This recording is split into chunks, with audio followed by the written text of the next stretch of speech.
hörmətli izləyicilər, bugün gəzintimizin növbəti addımı Nic kəndində yerləşən kilsə idi. İndi isə kadrları sizinlə paylaşacağım. Dağların qoynunda yerləşən Nic qəsəbəsində olan bu kilsə müqəddəs Yelisey kilsəsidir. Kilsənin əsası 13-cü 14-cü əsrlərdə qoyulub. Lakin müasir görkəmini 2006-cı ildə yenidən bərpa nəticəsində əldə edib. Kilsəyə daxil olduğum an məni ilk qarşılayan şey səsin yoxluğu, daha doğrusu sükutun özü oldu. Tavanda xaç simvolları, divarda ikonlar, qarşıda isə İncil kitabı açıq vəziyyətdə idi.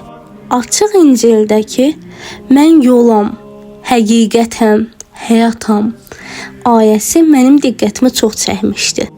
Xristian inanclarına görə İsa Allahın oğludur və insanları günahlardan xilas etmək üçün yer üzünə göndərilmişdir.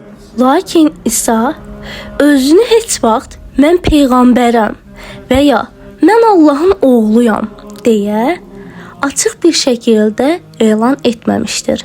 Bu fikirləri onun şagirdləri və tələbələri sonradan yaratdıkları İncil məktəbində formalaşdırıb. İslamda isə çox dəyərli bir peyğəmbər hesab olunur.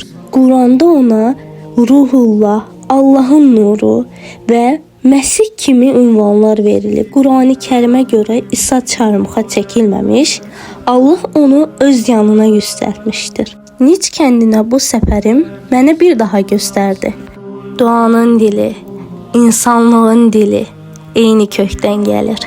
İstər sükut içində açıq qalmış bir İncilin səhifəsində, istərsə də səcdəyə baş qoyulmuş bir səcdədə axtarış eynidir.